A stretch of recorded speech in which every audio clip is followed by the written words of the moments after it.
From each happily ever after, every wish upon a star. Let's break down the movies that shaped who we are. From memory lane to now and everything in between. The most famous of films to the ones we've never seen. Decade by decade, all the times we laughed and cried, and with a little pixie dust, they will all take flight. Reliving the feelings, and we're trying our very best. And if they mean the same to you, please be our guest. So hop aboard, we would love to have you as we hang with a certain mouth, the whole gang too. If you love nostalgia stuff, we hope this does the trick. Thanks for joining us as we deep dive the magic. Hi, and welcome back to the Deep Diving the Magic podcast. I'm KJ. And I am Jeffrey, and we are back today with the 148th Disney feature-length film from March the 20th of the year 1981. It is a film called Amy. That's right, it is just called Amy. Would you like to start us off with a synopsis about the film from 1981 called Amy? A woman leaves her husband after the death of her child to teach deaf children how to speak. Her own child was deaf, and although she has no formal training, she successfully teaches one boy. They don't leave anything to this to the figure out on that. Like the twist is supposed to be that you had a child that died, and they just were straight up like, this is not the Sixth Sense here, clearly. Um, Thoughts Well, I on never heard him? of it. Me neither. I actually got pretty sucked in and enjoyed it. Yeah, we'll talk about that at the end. Um, I didn't think I was going to, but it was pretty good. Yeah. Is that all you got? Yeah, pretty much. No facts. There wasn't much online about this. I think it was a made-for-TV movie, and then they decided to put it in the theaters. Yeah. Um, yeah, it opens up and she's had wrote a note to her husband that she was leaving, Believes the wedding ring. and she takes her ring off, leaves it on a thing, and leaves. She leaves. She packs her. Doesn't want to be found. She leaves. Yep. She packs her bags. She leaves. It is set, I would assume, in the early 1900s. She arrives at a school for the deaf. She is going to attempt to teach them how to speak. This school has some It's deaf, also eh, for blind children blind, as yep, well. I was gonna say some deaf children and some blind children, and she is going to attempt to teach them to speak. Mhm. Um, and she has like a letter of um recommendation from some school, and we learn that she's going to do things unorthodox. Um, she doesn't understand sign language. Mhm. Unorthodox teaching methods that not all the children are going to take to. Basically, she has them like put their hands on her face when she talks, so then they can change like the vibrations back on their own faces and stuff. Mhm. Teachers are having a hard time with their unorthodox methods. One teacher. Yeah, because this is a very old-fashioned, where we have the children's safety in mind school. Mhm. This is where we learned that she also had a child that was deaf who had passed away. The husband blamed her pretty much, and the husband was very like possessive and blamed her. It said that she couldn't give birth to a normal child or whatever, Yeah. which is awful. And she basically had helped. Then you can't really think to yourself, well, I can't really blame her for leaving Yeah, him. she had helped him learn how to talk basically before he got sent to school before he passed away. I don't know if we ever learned that he learned how to talk. She just volunteered at the school. Yeah. But her husband also didn't know that she volunteered at the school. So we learned that there's some breakthrough with the children that are slowly just starting to happen at but the faculty is still very uncertain. Um, but also there's also like this doctor who is like the comedic relief, but he's also kind of like the love interest, but we'll get there on that. Want to talk about the doctor? Anything about the doctor? As your cat knocks things over. Yeah, as my cat knocks things over. He's an Irish doctor. He shows up the first time and appears drunk, but I don't think he actually was. Maybe he was just acting like he was, Yeah. cutting up with like staff. I don't know. It was weird. But one of the students does end up getting sick, and despite that doctor's attempts, the student does pass away, and Amy takes it very hard because this is where she talks about her own child and everything. And speaking of her own child, our dog is barking really loudly right now. So, anything about the sick child and passing away, and it's sad and all that stuff. Yeah, so the child that passed away was one of the blind children, and he was 4 years old, and he was about to turn 5 in like 2 days. And he told her when he first met her and he was actually doing well that he's just blind for right now. And when he turns 5, he was told that his eyes are going to open. And then he explains that they had a dog at home and she had some puppies and they were born with their eyes closed like him. And at a certain age, they opened up. And so does his. Yeah, our puppy's going crazy over there.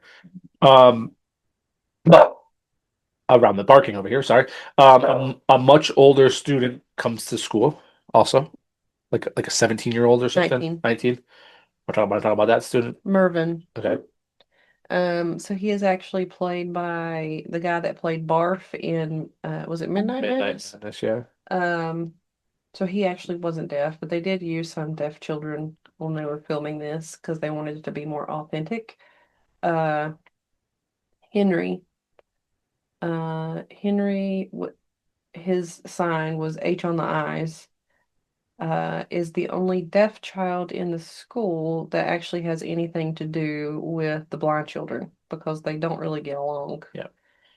And he makes friends with Mervin, and he's just kind of like the one that you would want to be friends with because he takes up for everybody and he has a good sense of morals about him. Um, and he is the one that is very driven to learn how to actually speak. He also wants to learn how to play football. Yes, and he calls Amy um A on the lips, but it's Amy on the lips, but he thinks beautiful. Yeah. Um, Students want to learn how to play football because they watch the quote unquote normal children play football. Yeah, so he happens upon the village kids playing football, and I guess he's never seen this before, and the ball comes over to the area where he's standing by a tree, so he picks up the ball and he kind of like turns around and he has his back to him and they're talking to him, but obviously he's deaf, so he can't hear them and he has no idea. Then they're over here calling him stupid and stuff, and then um, the doctor and the teacher Amy find him right in that moment, and she was like, "Oh, he's deaf, he can't hear you," and they were like, "Oh," and then they get the ball back, and then he's still watching them, and then the doctor's like, "I think he wants to learn how to play football. I've got an idea." So they end up teaching the kids how to play football. Yeah. The blind and deaf kids how to play football. And then they end The up deaf kids. yep, and they end up The blind having kids did not play football. okay. They end up having a game against the other school and they win. Hmm. They score and they Yeah. win the game. And we didn't mention it yet, but Amy's husband is back in town and he's trying to find her. He's hired an investigator to find her because he's a lawyer and And she's his possessions. yeah, he needs everything to look in its right place, and it's not right now. So this football game that they played gets them a picture in the paper with her in it, and she's found. It's true, but she's also Do do do. continuing to grow closer to the doctor. Hmm. And he's just like, look, you know, you're not a bad person. Hmm. Your intentions are true, and then they end up kissing and stuff like that. Um, Also, Henry's mother, Writes, and she's going to come to and she's visit. going to come visit because they can afford for the first time. And we learn that Henry's mother is blind, So they've never been able to communicate. But somehow the superintendent of the school never knew this the entire time. So when she comes to visit, he pulls Henry out of the class. The other teacher that teaches sign language is taking him to the meeting, but he stops her before so she can help him practice how to say mother one more time. And reluctantly, she does it, and you can tell she's not happy Because about she doing doesn't it. like the teaching methods. Well, she just doesn't see how it's going to help them ever. And then he goes in there and sees his mom, who's blind and cannot see him. And he says mother for the first time. And she is just like ecstatic because they've never had a way to communicate before. And then at this point, you can see that the sign language teacher is like, now I can see how this is helpful. And Amy's now I teaching feel is working. terrible. Amy's teaching is working. Yes. And the superintendent leaves the meeting and goes and pulls Amy out of class to tell her this. He's like, we didn't know. How you don't know? I don't know. But he's like, that's why Henry has been so apt to learn because he has never had a way to communicate with his own mother before because he was born deaf. And that's why he sticks up for the blind Yeah. children. And she's like, that's why he's H on their eyes. Yep. But we learned that the school is losing funding Mhm. because they think that they're wasting their time playing football and not doing things the right way. But then they end up having Henry speak, and Henry does speak. Mhm. Well, she broke into the meeting with Henry and upset them, and Yeah. you're not supposed to be in here right now, and da da da, and you're just using that kid. But he does talk. And then he said, "We need your help." And they're like, wow, this is actually working. This is amazing. Hmm. But some students continue to be nicer to each other than others. The poor older kid is getting torn apart. Um, Because apparently he's never been taught anything. yeah, he like So 3-year-old education or something. he has a very low age mentality, and you can tell that. Mhm. But the dad talked the superintendent into keeping him because he's like, his mom and I aren't going to live forever, and we don't know what's going to happen to him after, but he knows not to hurt anybody smaller than him. And he's a big boy. He's a big boy. Meanwhile, the Amy and the doctor continue to fall in love, but the detective agency is also trying to find Amy um, for her husband. Some scandal. Um, Amy, it's Christmas time, and she goes into like the closet to get the Christmas angel for the top of the tree, and she drops it, and she completely breaks down. She completely breaks down. Mhm. But a student comes to console her, does his good Just deed, George. does his good deed. Yep. You can talk about Just George. Just George is one of the blind children. He hangs out with this other kid. Um, one of them was sick in the beginning. That's when she first met the doctor. Um, but while they were waiting on the doctor to come there, she was telling them a story about good deeds and how they wore eye patches and they would leave them on until they did their good deed. And after they did their good deed, they could take their eye patches off. And just George and his friend wanted to be like people in her story, but they had eye patches on their ears. And she's like, "Why do you wear those on your ears?" And he's like, "Well, we already can't see. So we want to be like the people in your story. So we put them on our ears." And he was just the one that just happened to hear her crying and the thing, so he felt his way into the storage room and then like consoled her. And then we find out that just George um was apparently abandoned by his parents at a poor home. Yeah. He's never known parents. And they were asking him what his name was, and he said George. And they're like, "Well, what's your last name?" And he said, "Just George." And they said, "Well, you have to have a last name." And he said, "Nope, I'm just George." And that's how he's just George. Okay. But then He does his when good deed though. yeah, so she said, "Let me get you back." So she turns off the light in the storage room, walks him back out into the hall, and then she said, "Hey, why are you still wearing your eye patches on your ear?" And he said, well, I'm still trying to find a good deed that I can do. And then she was like, well, you did it, Phil. And she takes his hands and puts them on her lips. And she said, see, you made me smile. And he said, yeah. And she goes, and that's not always easy to do. So she took his little ear pad or his eye patches off his ears. Yeah.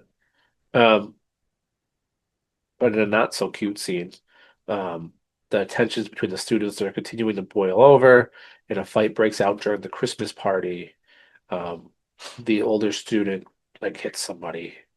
Well, the older student is really good friends with Henry. And he made Henry a Christmas gift that he had carved in their woodworking shop. And he gave it to him. And the dark-headed deaf kid has been picking on Mervyn the whole time.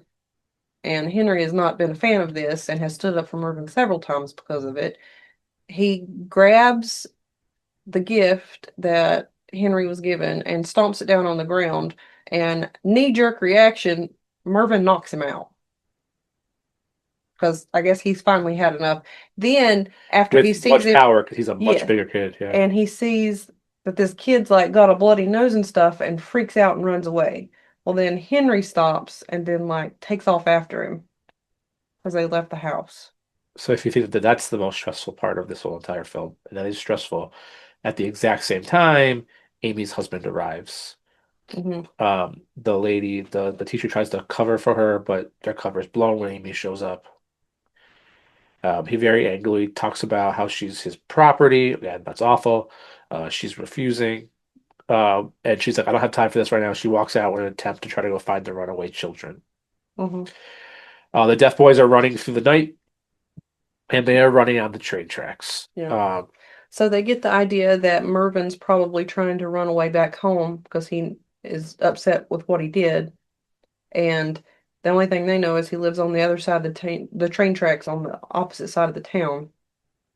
So, and then this teacher's like, well, they're probably running down the train tracks and neither one of them can hear. So they all try to hurry. Yeah.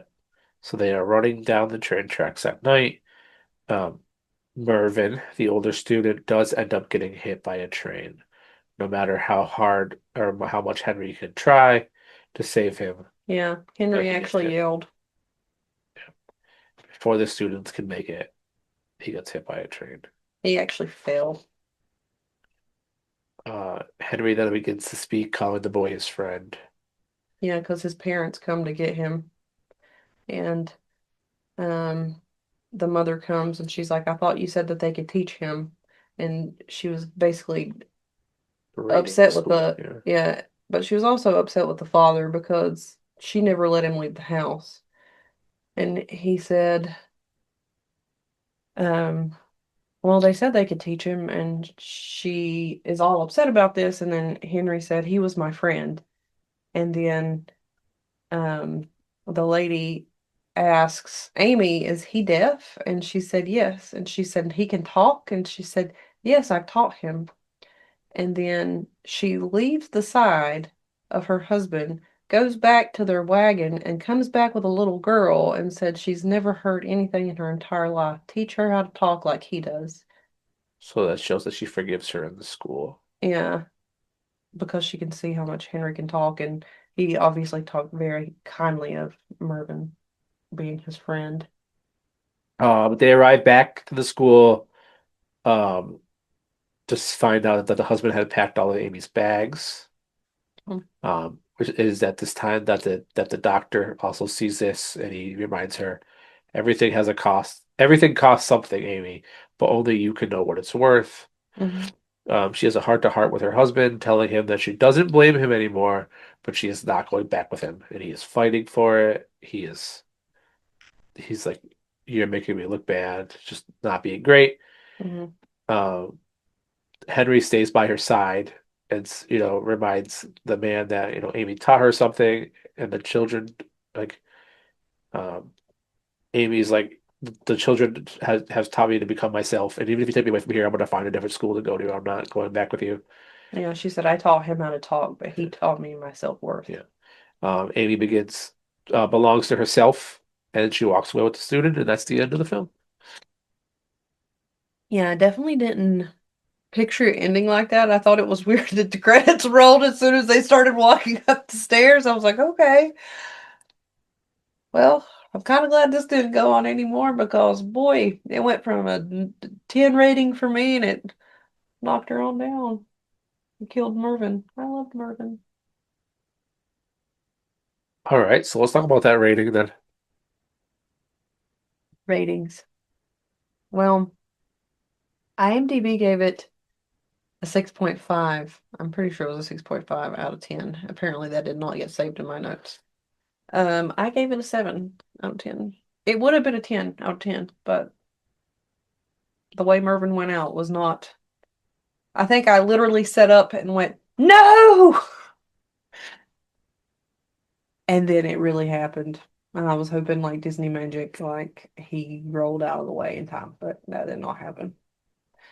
Um, but I did see in 1981, there's a film This is called, 1981 or 1981? no, maybe it was 82. Sorry. I think it's a year later, 82. And it's Amy on the Lips. No. Yeah, I did on IMDb when I was looking it Oh, up. well, it's not a Disney film. Oh, it's not. I was going Uh, to ask you if that was like a sequel to it. no. It's probably like a different remake. No. Well, No, it's not. no. No. Okay. I'll look it up. The guy that played Henry, I felt like he played such a big part, and like when you go look at him on IMDb, like he doesn't even have a picture on there.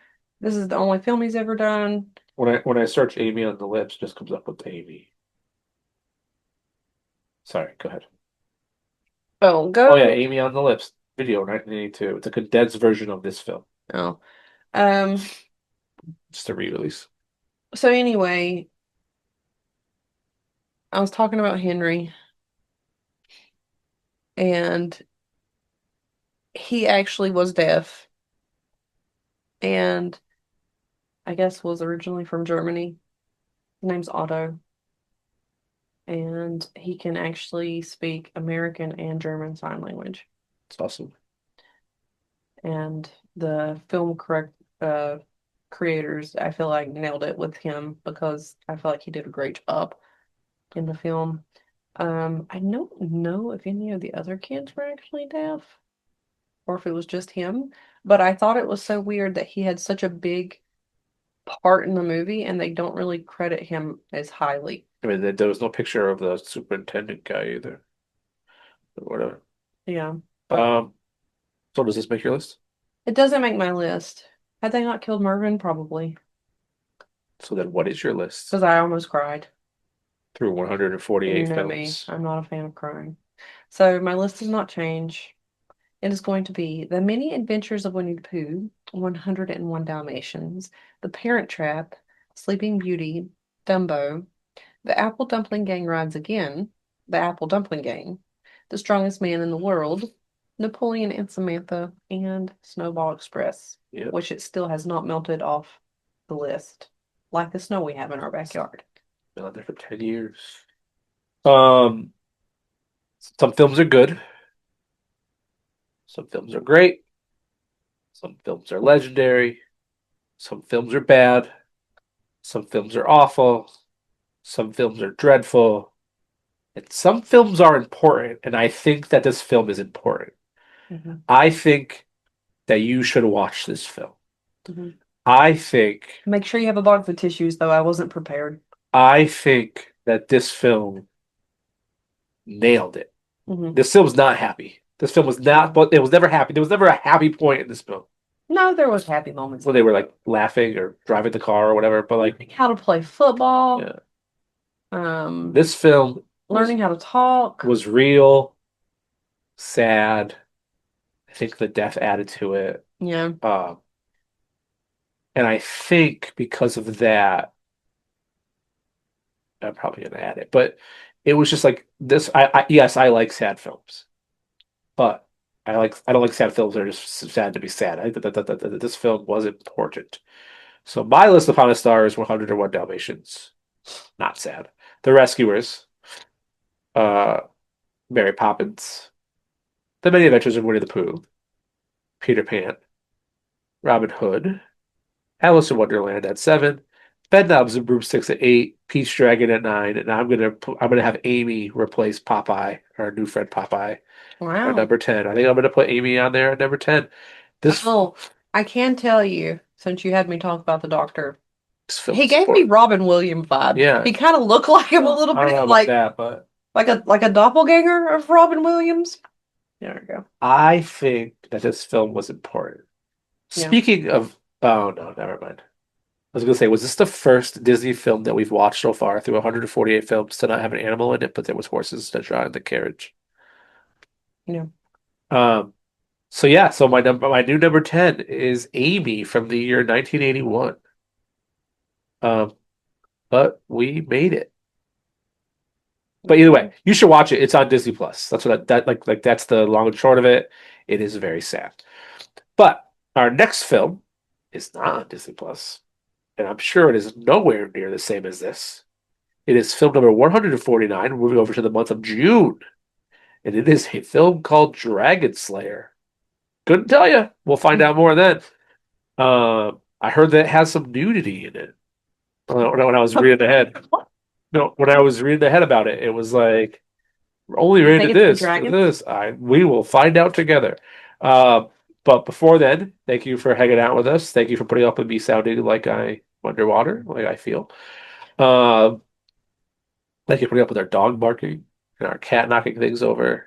It's just, maybe they feel like I feel. But either way, again, we are on Instagram if you want to follow along. We would love to have you. Deep Dive into Magic. We are on Spotify and YouTube where you want to watch the magic happen. I was talking about this very sad but wonderful movie called Amy. That is also called Deep Dive into Magic, or you can write to us at deepdiveinthemagicpod@gmail.com. Our next film is Dragon Slayer. Will that make the list? We will find out together. Um, but you can go ahead and wrap us up then. Thanks for deep diving the magic. Bye. Bye.